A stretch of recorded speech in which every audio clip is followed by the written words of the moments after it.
And I'm back with 10 more minutes with 5 games for DOS. First game up is Action Fighter. This is a PC conversion for an arcade game called Action Fighter for Sega. Basically, you're this little motorcycle guy shooting stuff that drives by. Controls are really weird. It's like O and P and Z and X. No, O and K and Z and X. And P shoots. It's the weirdest control scheme I've ever seen, but it's kind of a fun game. It's pretty easy to crash, though. In this one, if you're playing in DOSBox, you're going to have to turn down the settings.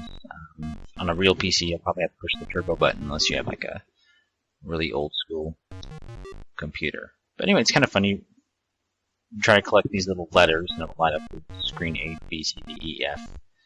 And you go into these little trucks. When you do that, you will get a power-up. So the first power-up you get is 2 guns. You've seen it. The second one you get is a missile with the 2 guns. And it's kind of fun. This is the EGA mode, but they also have a CGA mode, which is considerably worse. PC speaker only, no music or anything. So, but it's kind of fun. It's kind of a fun little game where you just drive around. And here you go. Here's the missile. And yeah, I'm sure there's a point to it. And I never knew this game existed back in the day, but I probably would have played it a lot.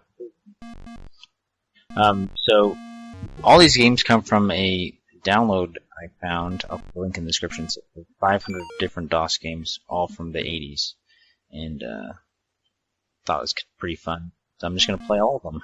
Eventually, you'll see them all. Game over. Next up is Robotron 2084. This game was ported to like every system imaginable. But this one actually is pretty cool because it has a story. You're basically fighting against the robots that have taken over the world. When we get here, but basically robots have started to think that they're better than people, which they probably are. And we're the last hope of mankind. There's one family left. You can go around saving them, but due to a genetic engineering mistake, you have become superpowered. So I guess you can shoot lasers out of your chest or something like that. And these are the robots, the Ground Roving Unit Network Terminator, with the grunts. It's a GRUNT. That's clever. So these guys are pretty much the cannon fodder. You just shoot them. These guys you cannot kill, but you can shoot them to prevent them from attacking the people. So now you jump in the game. And this game is... It's another one you're going to have to turn on the speed because it's too fast, but it is a blast to play. Because you just go around shooting things. And the graphics are terrible, obviously. It gets pretty intense, because look at how many people are on screen. It's really crazy.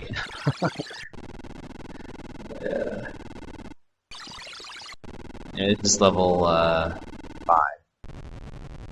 These little brain things will take the people and reprogram their brains. You shoot all sorts of stuff flying at you at all times. Pretty intense.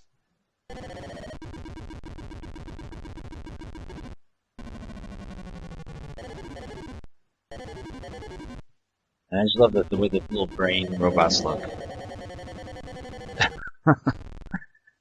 Oh, this is an awesome game. This is Kangaroo. Yes, it's really fast. So you turn on the speed, it should be a lot better. This is kind of a port of an Atari game.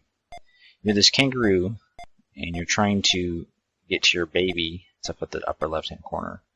And there's a ball that's rolling towards you. You have to jump over the ball and then get up to the top.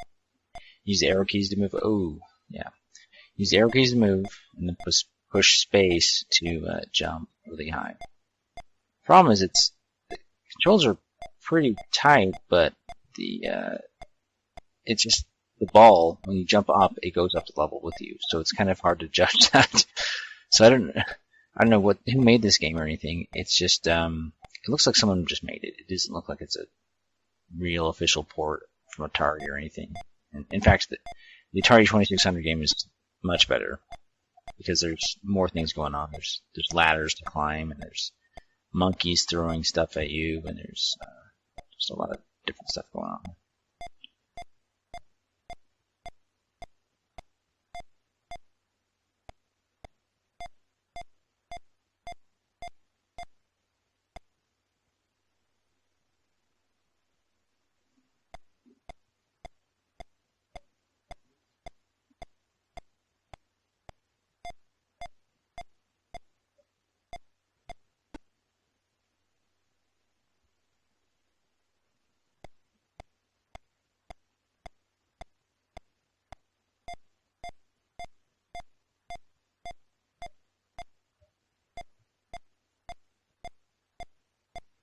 Now, this one's pretty simple, but it's still kind of fun in short bursts.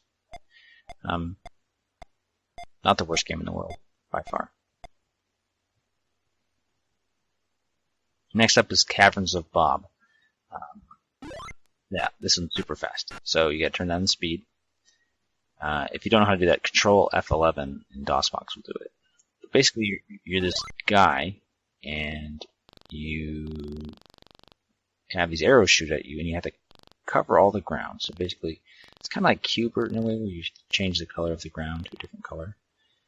But it's kind of a platformer too. So it's very challenging because that arrow is non-stop, and it's wherever you're at, and it just shoots you. So it's very hard to dodge. You can jump over it if you time it right, but the best way to do it is just be on a different level whenever they shoot it. The problem is, though, when you get farther to the right, there's not a whole lot of time to react, and it will come instantly as soon as it's done from the other side. So you have to be falling or on a different level when it comes. Because when you're on the right, it's very difficult to finish the level, and I don't think I've ever done it. This one I actually do remember from when I was a kid, because we played this quite a bit because it was fun. But very simple game, but you can jump over them. It's challenging, but simple, and the graphics aren't anything to write home about. It's not terrible either. It's definitely a fun little time waster. More fun than other things I've played, for sure.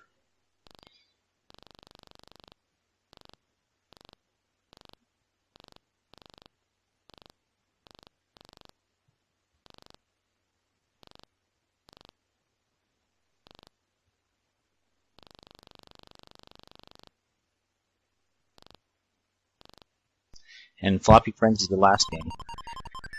It is a very interesting game because it's kind of, it must be a homebrew game of some kind. Kind of like Pac-Man and Lock and Chase a little bit.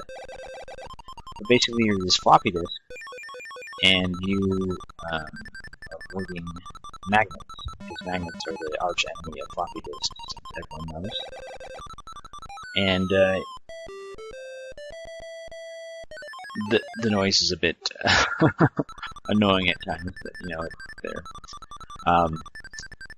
You can push F11 to turn it off at any time, so that's okay. The controls on this one's a lot too. You push F1 to put the trap out to catch the magnet.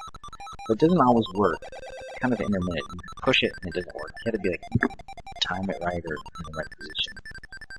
And then once the magnet touches the trap, then you can go touch the magnet and collect it and get points. And it's pretty fun. I mean, it's kind of a time waster. I wouldn't play it for more than a few minutes at a time, especially with that noise.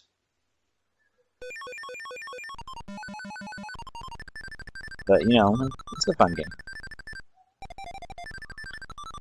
But once you beat level 1, then level 2 is even more challenging. Yeah, watch this right here. Beat this.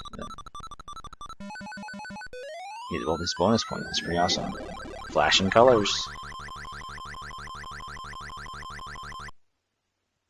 And level 2s were really hard. So, anyway, hope you enjoyed this video. If you did, give me a like, give me a comment, subscribe, something, I don't know. If you don't like these videos, tell me, and I'll make something else. Thanks. See you next time. Bye.